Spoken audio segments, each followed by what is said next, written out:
Hey, and welcome to the show, the Apartment Building Investing Podcast. I'm your host, Michael Blanc. Really excited that you're here. We're all about how to become financially free with real estate, but maybe not in a way that most people think, which is single family house investing. My guest today actually thought the same thing, single family house investing.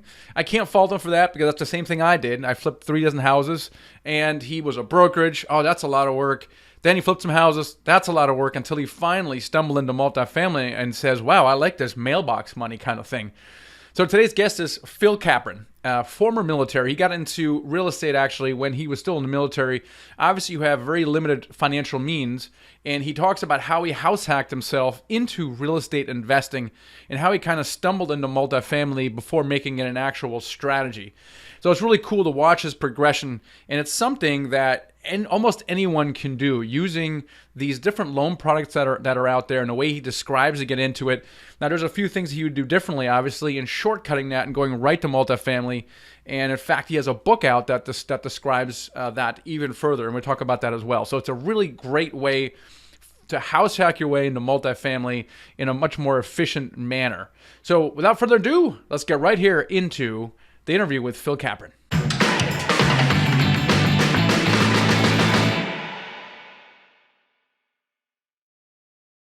Phil Capron, welcome to the show today.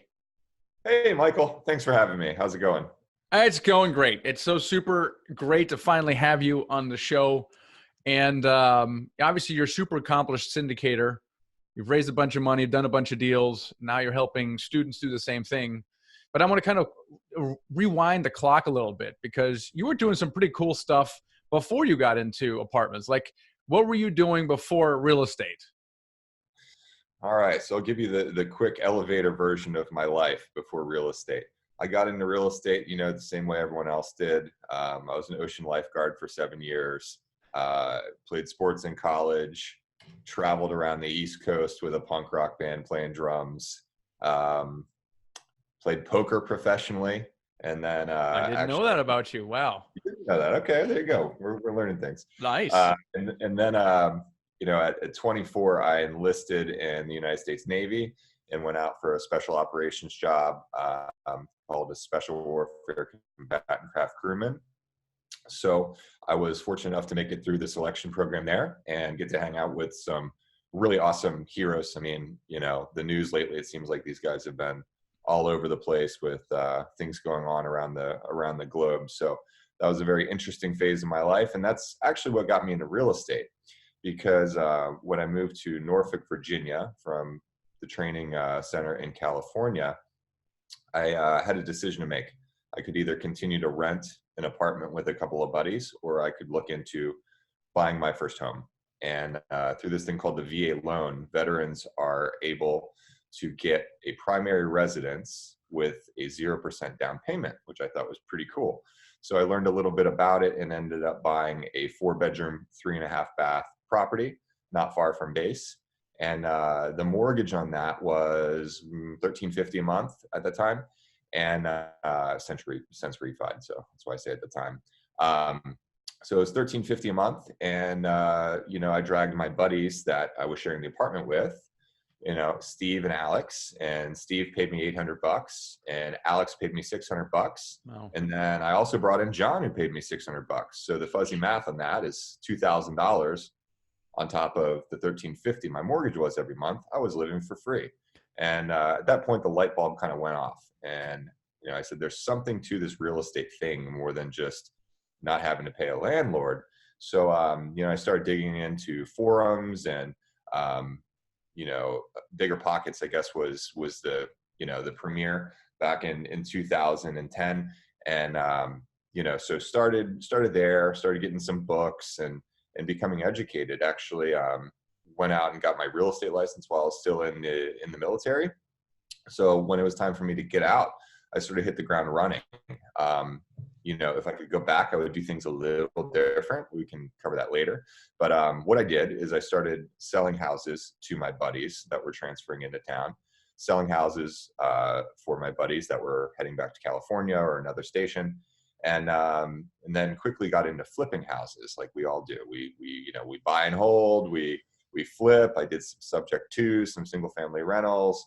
And, eventually the light bulb that had been flashing for years, as I've been reading this stuff since 2010, went off, and I bought my first multifamily deal, and per the law of the first deal, things have escalated rather quickly since.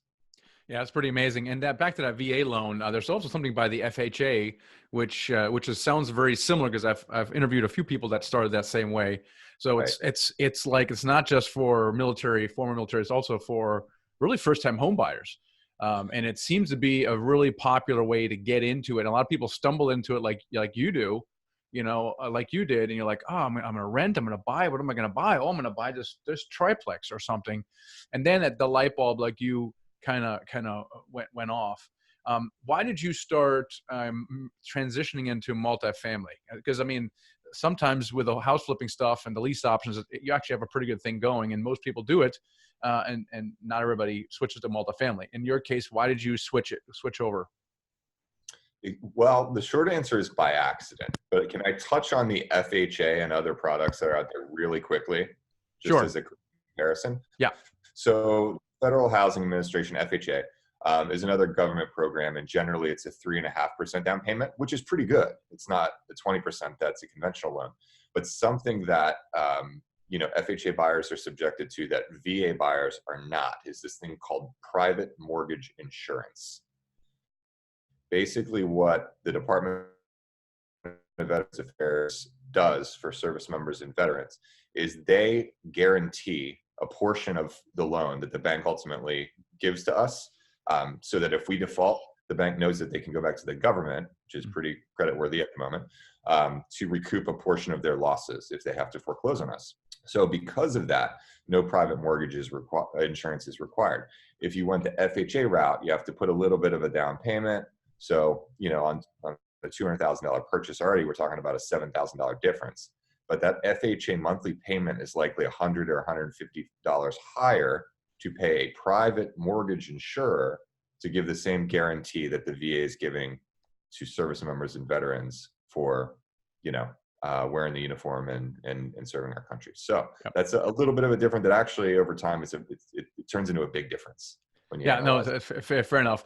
Even though the math that you just described would still work with an FHA loan if you had the 7,000 down, but the difference still works. You're making $125 less, but you're still making money and you're still living for free. And so it really opens up the world to a lot of people who say, how do I get into the real estate investing business? It's a great way to do it. And a lot of people, frankly, do it kind of quote by accident, like you're describing, like you're about to describe getting into multifamily. How in the world do you get into multifamily by accident, Phil? So I have a buddy who's actually a business partner now. And when we met, we were flipping houses on the same street and I needed some help. And I said, hey, do you know how to do whatever we were working on? This little weird part of the roof. And he said, yeah, let me come over. So we chatted up, became friends, and I learned that he had a small portfolio and was looking for more. So when this 13-unit property hit the market, I said, you know what? I should send it to this guy. I can sell it to him and I can make, a $30,000 commission. That'd be pretty great. So I take him over there. We tour this property. It's kind of a weird property. It's, like 4 duplexes, a triplex, and a couple single families and a couple garages on, several contiguous plots of land. So kind of a weird little deal, not your traditional multifamily, but technically, multifamily. So I wasn't able to make a deal with him. He said, you want it for a price much lower than what the seller was willing to do. I went back to the broker and said, hey, he's not interested because of X, Y, and Z. And the broker floated the idea, well, what if the seller was offering owner financing? And, I reported back to my guy and he said, I don't care. I have my own money. And I said, he doesn't care. He has his own money. He said, well, do you know someone that would buy it if it was owner finance? I said, would you sell it to me? Sure, why not? So, I negotiated a pretty interesting deal on that one, in which I closed on a $900,000 portfolio of properties for $5,074.01 of my own money, and actually didn't pay a interest payment for the first 7 months. I paid principal only, not interest only. So instead of having a $5,000 a month mortgage payment, it was like $860 the first 6 months. And the first month is no mortgage payment. And then the months 2 through 7 was $860 instead of $5,000. So, what's the return on that, for 7 months? So, it's been a difficult property to manage, but it got me in the game. So, immediately after the rent check started coming in on this one, I said, they weren't kidding. There's something to this multifamily thing. When there's a problem, I show up and deal with a couple of 13 all in the same place instead of racing all over town. I've got everything in a nice little spreadsheet. They drop the rents at the same place. This is, you know, um, significantly less stressful than flipping or managing a handful of single families that are spread all over town and dealing with, the different number of roofs and, issues, because ultimately when something happens, you need to get someone there. So, just a simple economy of scale was sort of the light bulb that went off. And also the fact that the rent checks coming in, I would actually take them to the bank myself at this point because I was so proud, and I would count out the cashier's checks and the cash. I don't do anything like that these days, but when you first start receiving rents, you think it's the best thing in the world. Um, so that proved concept to me, and I got hunting to look for bigger properties. And so you talk a lot about the law of the first deal and how when you do one, you kind of grow that confidence to do the next, and it's often a lot larger. I went from single families, flips, to 13 units, and then to 108 was my Wow. deal. So it's a little bit of a jump. Some people don't believe this when I say this, though it happens so often, so frequently, and so universally, and it's just staggering that it just happens. It happens all the time, and everyone who has happened to it is like, "Oh my gosh, it happened to me! It happened to you! It happened to everybody!" And this is really encouraging because then we really focus our efforts on our students and just helping them do their first deal. We try to push their comfort zone a little bit, obviously, as much as we can, but at the end of the day, it doesn't actually matter what size of deal they do. Like it's unbelievable to me because of this giant progression. The other thing you said though is you said it wasn't a home run necessarily, and most first deals are not home runs. If you study them, they're like, that one wasn't so great. Would I do that deal again? No, I probably wouldn't. But without it, I wouldn't be where I am today. Right. So talk a little bit about what that was for you, that first deal. So, like I said, the cool thing was having the rent start to roll in. It really proved concept to me. And very quickly, I realized the areas in which this deal was somewhat untenable. If I was going to go and scale a couple hundred of these, I wouldn't want to be putting in the same level of work. Similarly to why I wouldn't want to be doing a dozen flips at the same time anymore, or having rentals spread out over town, like we discussed. So it really, you you can read and you can listen and you can educate yourself to a certain extent, but eventually you have to get in the game. And I was driving down the road the other day and heard the episode with Drew Whitson, and he hit the nail on the head with what he said is taking massive action. It's not listening to one more of these things. Obviously I've got my list that I listen to. I spend a lot of time in the car, and it's great, but there was a time when I was really in acquisition mode that I stopped absorbing content for a time. There's And that something was good. What you're saying, that was good. that was good. Mm. There's a certain time where you kind of have to leave the nest and go for it, because there's things, no matter how much you're educated, quote unquote educated, there's things that you don't know that you don't know. And what I know now is a good installation of that is a peer group, a mastermind with other like-minded professionals and investors, that if I haven't seen a particular situation, I can just get on the horn and be like, hey, Michael, this happened. What do you think? And you're like, oh yeah, you're having this issue with the lender. We're going to do this. Or the seller's doing, this particular thing. We're going to go this way. This is your negotiation play. But until you get in the game, there's a diminishing marginal utility of additional education to a certain extent. Yeah, that's a good point. A lot of people use it as an excuse, right? Hey, let me just do one more seminar, one more book. The other downside of education is that you are picking up new ideas, and so temptation is to, I call it shiny objectitis, to chase a new idea only so that you don't actually have to do something that might actually make you successful. We see that all the time working with our students. So you did a small deal and then went 108 unit deal. and you're still going to you're still part of the, your job. You're still in the military at this point. At what point did you quit what your job was? When did that So happen? I actually left the military in 2012, and then my full-time job was real estate brokerage. Did pretty well with that. Flipped, same as you, a few dozen homes, maybe 35 or 40 in my career, and that was my job. And it was a pretty good job.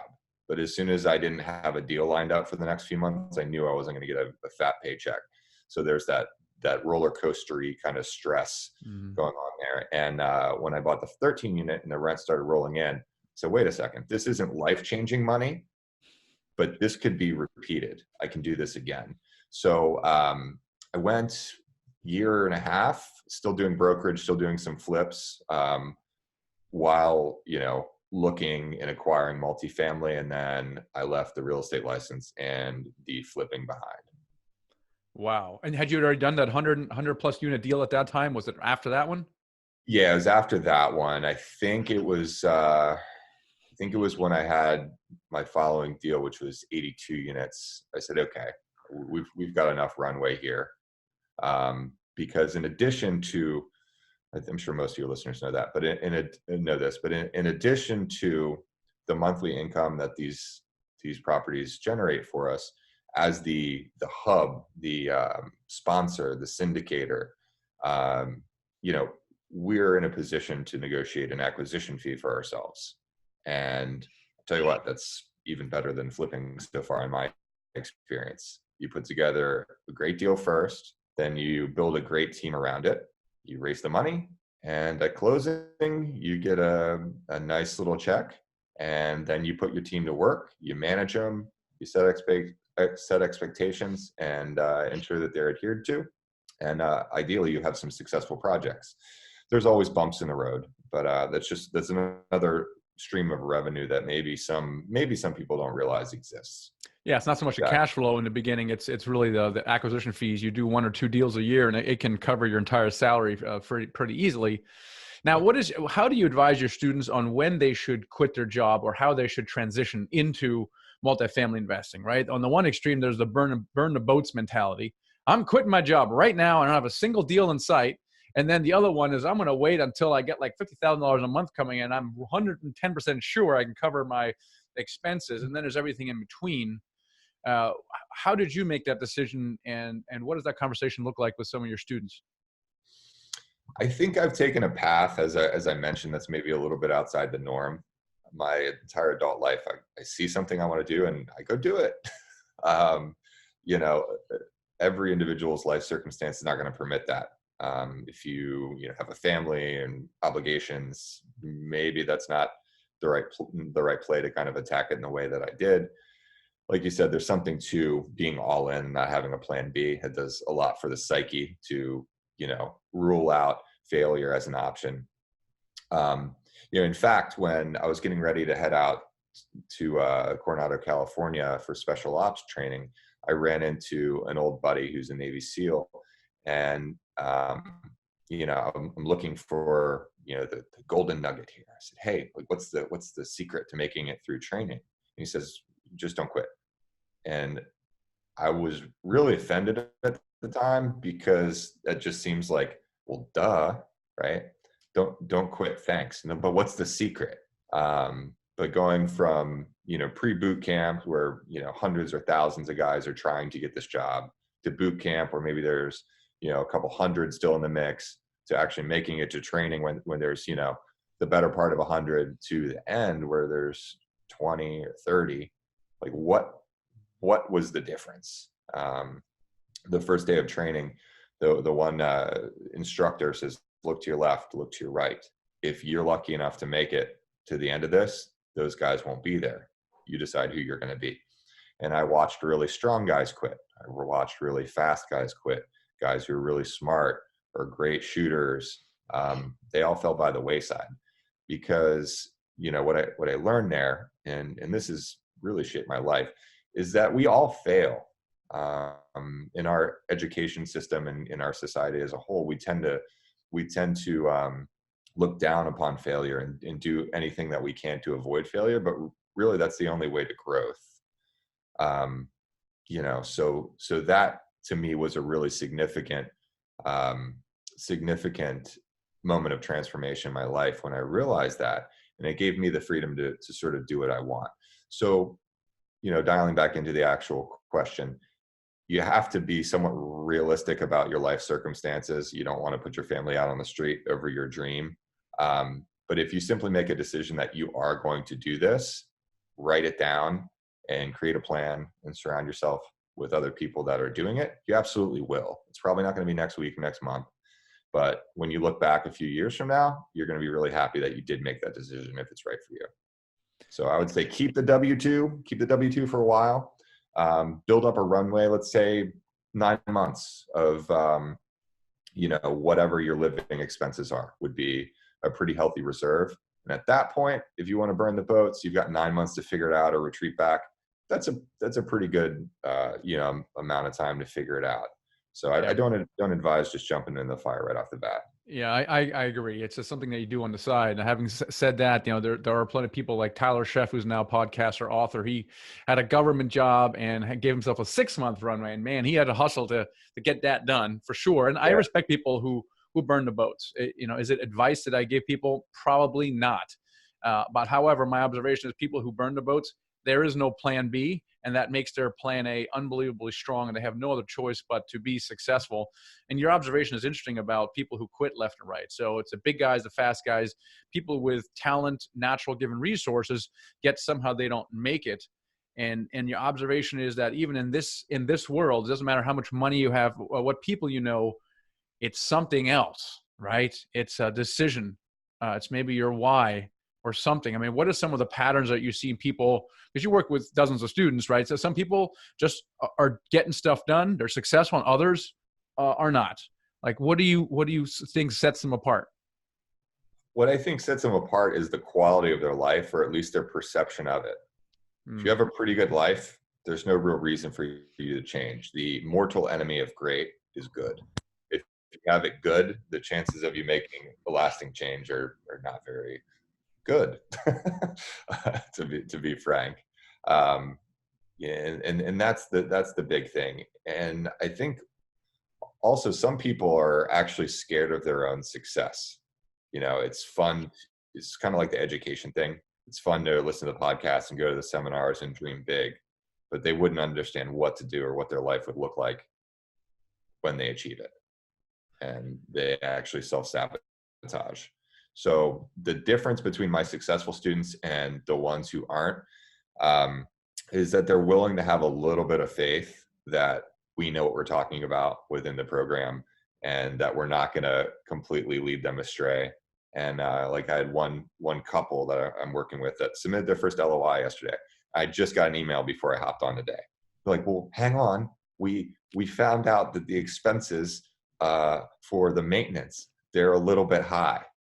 I said, no, now is not the time. We went over the numbers. We played, through several different scenarios, and this is going to be a fair valuation of the property prior to touring it. Send the LOI. We're not gonna have it all figured out. There's It's stuff we interesting. This is the true value of having a mentor like you. We see this all the time, and it's interesting that people are looking for ways to you said it, sabotage themselves. It's hard to believe, but we've seen a lot of people not submit LOIs or offers because they're afraid that they might get accepted. What is the Yep. fear behind that? It's actually fairly common, which is why I bring it up. What is it that's most people are afraid of failure, but there's a good number, almost 50%, have an equal fear of actual success. Why is that? Because it's going to cause or force change. Hmm. And a very strong human need is stability. And it depends on the person. Clearly, I don't have a whole lot of that gene. I'm willing to kind of go for it and do things when I decide I want to. But some people, the idea of changing their routine even a little bit is terrifying. So I can appreciate it. I don't entirely understand it, but I think that's the reason. Is once you step into this place, this game, and you start doing it, different things are required of you, and you have different options. And it,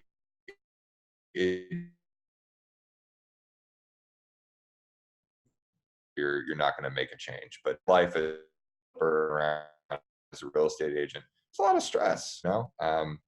The stated goal of doing all that stuff was to spend more time with family, friends, travel, but I wasn't, you know? So I found a better way, and now I'm doing those things. So two issues. One is afraid of success, and that's exactly one of the reasons we have our Financial Freedom Summit once a year, where we simulate the purchase of a 64-unit apartment building, so that people see what happens after the offer is accepted, and they discover that it's, oh my gosh, life actually goes on, and they might actually survive that process, and they go, oh my gosh, that wasn't so bad. Mhm. And the other thing also about people's lives not being so bad, that's the other problem that we see. How do you people address that? So they come to you and says, Phil, I want to do my first deal. I want to quit my job. And then, maybe they don't show up for a coaching call, or they don't do the work, or they come up with this and the other excuse. How do you coach someone through something like that when they say, I want something, but they don't really actually aren't really clearly moving towards that? Is there a way out for these people, or are they just lost? As the old saying goes, you can lead a horse to water, you cannot make it drink. And at a certain point, we're going to have a sit down, and I'm going to suggest that maybe, this isn't the highest and best use of their time, because they're stating that they want one thing, but their actions are reflecting something entirely different. If we're at the phase in our training program where we're, dialoguing with brokers, we are submitting LOIs, we're analyzing properties, and, we get together a couple weeks from now, Michael, and you haven't called a single broker. You said you were going to analyze 10 deals and you didn't analyze any. What are we doing? Your words are saying one thing, but your actions are saying another. And, I am working with you in the coaching program because I really do enjoy, um, you know, the art of the deal, for lack of a better term, and the excitement of people getting into their first deal and seeing what they can create.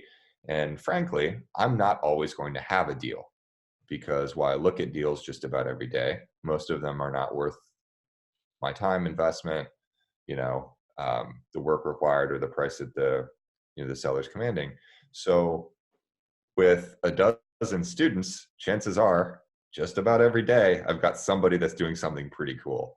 And if you haven't gotten this so far about me, is I'm kind of an action junkie. So um, it keeps me amused. I love seeing other people succeed, and there's so much opportunity in this space. Multifamily is getting a little overheated, especially at the higher level, but there's still deals to be made out there, and I just love it. Yeah, I'm with you. I love the art of the deal, and I love people doing their first deal and then eventually quitting a job, because one follows the other essentially automatically. And I love that. And it's great to have people like you on board that share my passion for the same thing. It's really, really exciting. Now, since you've kind of been a full-time investor, obviously this allows you to focus full-time on investing, obviously, but you're doing other stuff too, right? I mean, how else are you spending your time now that you have a little bit more of it? Well, my deals first and foremost, looking for new deals, managing the deals that I have. Right now, I've got 245 units, closing on 20 units tomorrow. Another 30 unit just dropped in my lap that we'll probably do. Got 100 unit under negotiation. So that's a good tranche of time right there. Then, as I mentioned, working with my students on their deals, that's, I don't know, 10, 15, 20 hours a week, depending on exactly where folks are in the deal process. And then, the rest of the time, I'm surfing, skydiving, traveling, going to conferences, hanging out with cool people like you. In the process of moving to New York City. A quick aside, deals are getting more, they're fewer and farther between. I believe there's a lot more money out there looking for people like us than there are deals. So moving to New York, I'm going to be able to rub elbows with some folks that, have pretty significant means, own, real estate investment trust, funds, other things like that. And actually, I'm very close to signing on the dotted line to start a fund of my own. So that's kind of like the next iteration. But currently, I've got a workload every week that I'm cool with, because working with, our students, our mentees, gives me a lot of joy. And then, managing my properties, usually things are going pretty well, and that's great. And if there's an issue, then it gives me a chance to put the problem solver hat on and do that. But I decide when I clock in and clock out. I can, go to California and surf for a week if I want. And to me, there's nothing better than that. That's awesome. Now you're also writing a book. Tell us Writing a about book. that. Yes. So it will probably be out by the time, or it will be out by the time this airs, I believe. On Veterans Day 2019, I'm releasing Your VA, or Veterans Administration, loan and how it can make you a millionaire. And I've been working on this for a few years. Working, I use air quotes on that because I'll tell you what, guys, writing a book is pretty hard. It really Believe it or is. not. So, I've been writing a book since probably 2016 or 17. But I have to give you a big thank you. I had never heard, the concept or the law of the first deal before you sort of coined the term. And, your VA loan and how it can make you a millionaire. What I'm trying to show service members, especially newer service members or even veterans that are no longer in the service, is once you start the snowball of real estate ownership rolling downhill, you figure out that it works. It's just math. So we go over some examples of if you acquire a certain price of property, what does that look like in 5, 10, 15, 20 years? And, the difference between being a homeowner, even if you just do it once, and a renter for 20 years, a 20-year military career is staggering. And what that buys for you, even if you don't, become a big time real estate investor, by the time you get out from military service, you could start a business, you could pay the thing off and have the cash flow supplement your retirement so that you're not forced into a job you don't like. You can give back to your community by, teaching, being active in the scouts, coaching a sports team, running for office, something like that. And I believe that our service members and veterans are, some of the best citizens that we have. So I want them to have options. And, if they just would start like I did, in their early to mid 20s, by the time they're in the mid 30s or 40s, you've created those options. And, getting into a property for zero down, how can you do better than that? But it's a double-edged sword, such highly leveraged property, because if you buy it bad, then if something changes in your life, all of a sudden, you're gonna be underwater and you're not going to be able to keep up. So we discuss strategies on not just buying anything, but buying the right thing, being discerning, being investment minded, and the different strategies to take that initial investment, that initial flag you've planted, and grow it into something great. You don't have to go and rack up a bunch of apartments like I have, but if you just rack up several homes over the course of a military career, your whole financial outlook will be drastically different. So if you are interested in that, Veterans Day is come and gone, but Christmas is around the corner. So if you're a veteran, recommend you pick it up, obviously. But just about everyone knows a veteran. So go to philcapron.com, PHILCAPRON.com. There will be a link to Amazon. Pick it up for your favorite veteran and try to open their eyes to this whole real estate and financial freedom thing. See, I love it. You have such a unique story, and you're able to attract, the veteran and military to this product and real estate investing in a way that really no one else can do. And I love that. I think there's a lot of people who think that they don't really have a message or a story. They're not an expert. In other words, they're not good enough to actually teach anyone anything. And what advice do you have to people who say that? Because I hear it all the time. Everyone has a story. And, in the age of social media, it's a little overwhelming. If all you do is scroll Facebook and Instagram all day and watch the news, of course you're going to feel small. It's a Marianne Williamson quote that I'm going to butcher, but it's not that you're scared of not being enough. You're scared that you are powerful beyond measure. That's a big, I believe that's Marianne Williamson. If I got that wrong, sorry. But that's sort of the crux of it. And people oftentimes can't get out of the way of that fear, but it's not based in reality. It's just not. You can you can do whatever you want to do in this life. And I'll tell you what, if you pick up my book, the first couple chapters are incredibly humbling to this guy. And I needed to put that information out there because I'm not special. The only thing that I think I do really well is take action once I've made a decision to do it.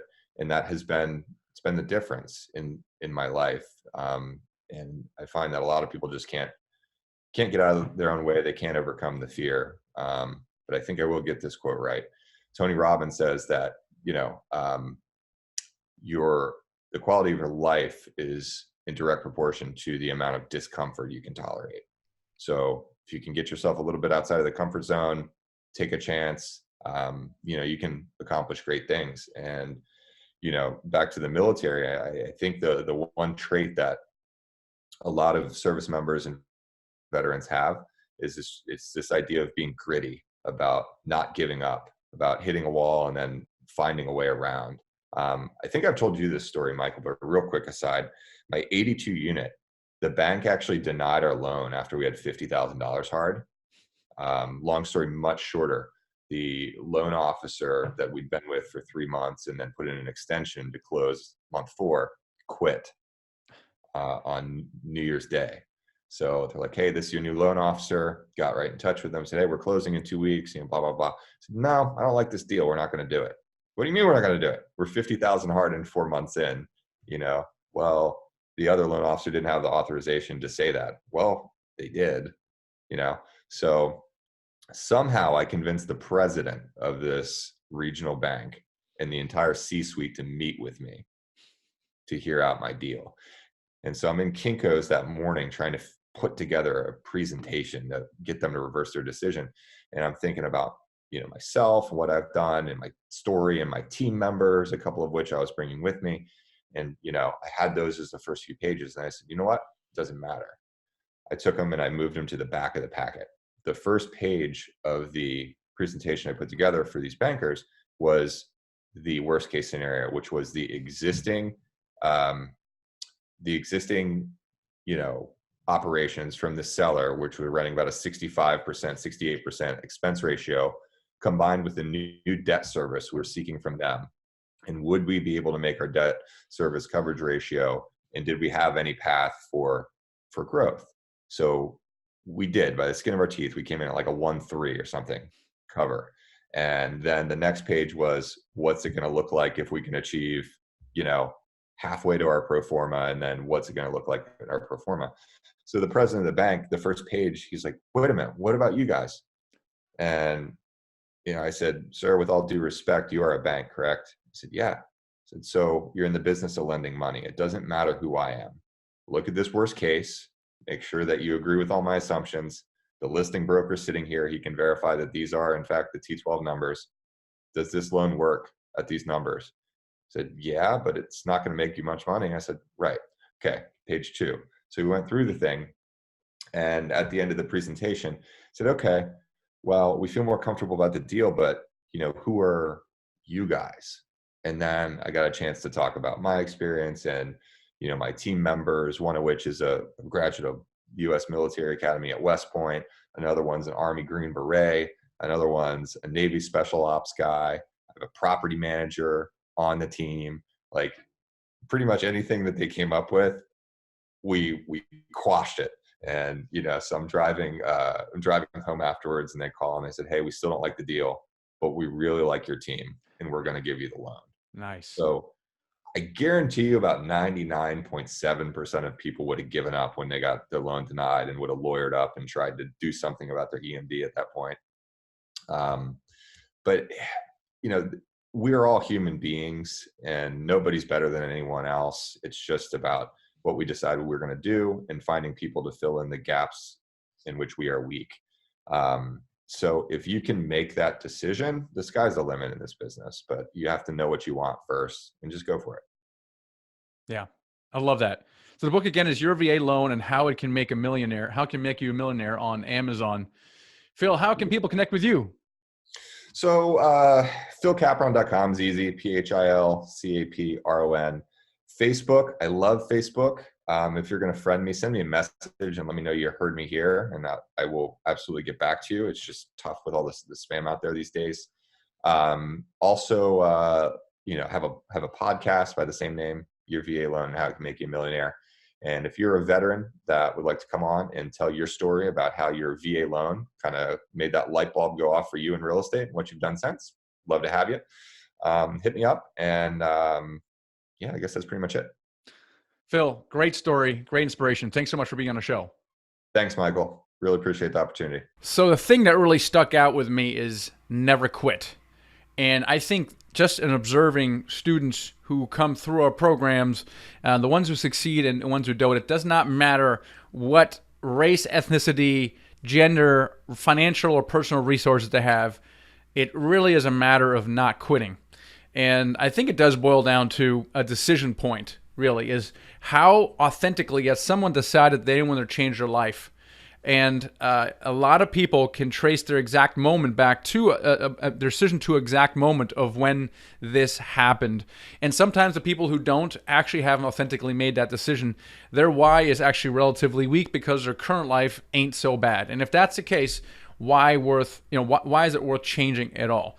So if you're gonna get into anything, any kind of business, opening up a business or doing that, anything of meaning, you really have to decide that you want to change your life in a meaningful way. And if you've done that, there is no other outcome but you being successful. And we see that with our students, and just really excited about our mentoring program because it takes that person and that decision and accelerates the entire process.